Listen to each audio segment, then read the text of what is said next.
صلح سے شہادت تک کا دور۔ امام حسن علیہ السلام صلح کے بعد مدینہ منورہ واپس تشریف لے گئے اور مدینے میں آپ علیہ السلام علمی، دینی، معاشرتی اور سیاسی مرجعیت کے حامل تھے۔ آپ علیہ السلام نے مدینہ اور دمشق میں معاویہ اور اس کے حامیوں کے خلاف سخت موقف اپنایا اور معاویہ کے ساتھ کئی بار مکالمے اور گفتگو ہوئی، جنہیں طبرسی نے اپنی کتاب الاحتجاج میں جمع کیا ہے۔ امام حسن علیہ السلام نے مسلمانوں کی جان کے تحفظ اور دین کا پر نور چہرہ مخدوش ہونے سے بچانے کی خاطر معاویہ کے ساتھ معاہدے صلح پر دستخط کیے تو آپ علیہ السلام نے اپنی حیات طیبہ کے دشوار ترین دور کا آغاز کیا۔ دوستوں کی ملامت، ناگفتہ بے حالات میں شیعیان اہل بیت کی قیادت اور رہبری اور بہت سے دوستوں کی شہادت یا دور ہو جانا اس دور کی سختیوں میں شامل ہے۔ امام حسن علیہ السلام کی حیات طیبہ کا یہ دور ظاہری گوشہ نشینی اور خانہ نشینی کے باوجود آپ علیہ السلام کی زندگی کا مؤثر ترین اور دشوار ترین دور سمجھا جاتا ہے، کیونکہ ایک طرف سے شیعوں کی امامت کی ذمہ داری آپ علیہ السلام کے دوش پر تھی اور دوسری طرف سے نئی سیاسی صورتحال اور معاویہ کے ساتھ صلح کے بعد پیش آنے والی سیاسی تبدیلیاں آپ علیہ السلام کو شیعیان آل رسول کے مسائل دیکھنے اور حل کرنے میں مشکلات سے دوچار کر رہی تھی۔ امام حسن علیہ السلام صلح کے بعد لوگوں کے درمیان حاضر ہوئے اور صلح کے اسباب بیان کرتے ہوئے فرمایا، میں نے لوگوں کی جان کے تحفظ کی خاطر اور خون ریزی کا راستہ روکنے کے لیے صلح کر لی۔ معاویہ نے صلح کے بعد کوفہ میں اپنے پہلے خطاب میں امام علیہ السلام کے ساتھ کیے ہوئے عہد و پیمان کو مکمل طور پر پامال کر کے رکھ دیا اور یہ دعویٰ کیا کہ امام حسن علیہ السلام ہی صلح کے خواہاں تھے، اور پھر امیر المومنین علیہ السلام کے خلاف زبان درازی کی، جس کے بعد امام حسن علیہ السلام نے خطبہ دیتے ہوئے معاویہ کے ساتھ صلح کا واقعہ تفصیل سے بیان کیا اور فصیح و بلیغ خطبے کے ذریعے معاویہ کو اپنے والد امیر المومنین علی علیہ السلام کی توہین کا جواب دیا۔ صلح کے بعد معاویہ نے شرائط صلح کی مسلسل خلاف ورزی جاری رکھی، جس پر امام نے بارہا معاویہ کے اقدامات پر شدید تنقید فرمائی۔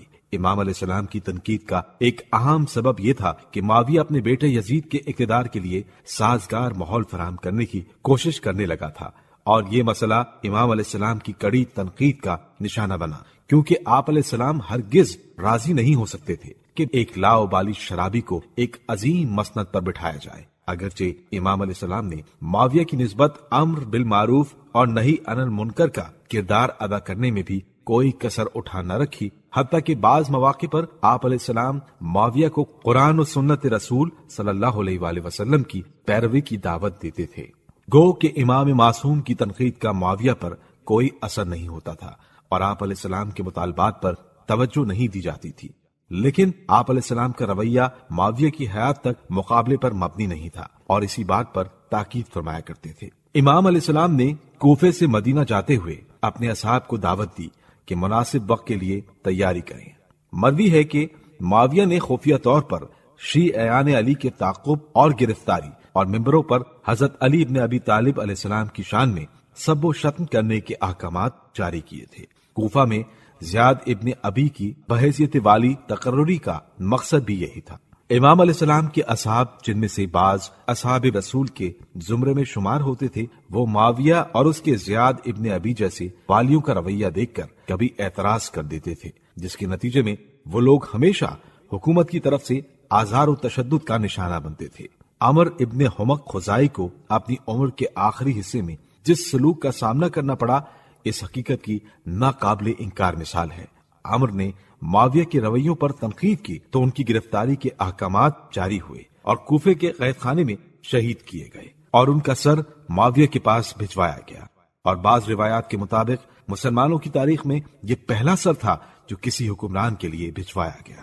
امام حسن علیہ السلام کو اپنے نانا اور والد گرامی کے اس جانثار صحابی حضرت عمرو بن حمق کی شہادت کی خبر ملی تو آپ علیہ السلام نے ایک خط کے ذریعے معاویہ کی شدید مذمت کی۔ معاویہ کی عہد شکنی کے دیگر نمونوں میں حضرت حجر بن عدی اور ان کے ساتھیوں کے ساتھ بدسلوکی شامل ہے، جو کوفے میں معاویہ اور اس کے گورنر کی بدعمالیوں پر تنقید کے نتیجے میں گرفتار کر کے دمشق روانہ کیے گئے اور آخرکار مظلومانہ انداز میں درجہ شہادت پر فائز ہو گئے۔ معاویہ کے ہاتھوں صلح نامے کی خلاف ورزی کرتے ہوئے قتل ہونے والے شہداء کی اس فہرست میں امیر المومنین علیہ السلام کے پارسا اور زاہد صحابی جناب رشید ہجری کا نام بھی درج ہوا ہے۔ خلاصہ کلام یہ ہے کہ حضرت امام حسن مجتبی علیہ السلام کی حیات طیبہ کا یہ آخری دور نہایت دشوار تھا، اور امام علیہ السلام نے اپنی فہم و فراست اور صبر و استقامت سے اس مرحلے کو بخوبی طے کیا اور عملی طور پر اپنے بھائی امام حسین علیہ السلام کی امامت کے لیے سازگار ماحول فراہم کیا۔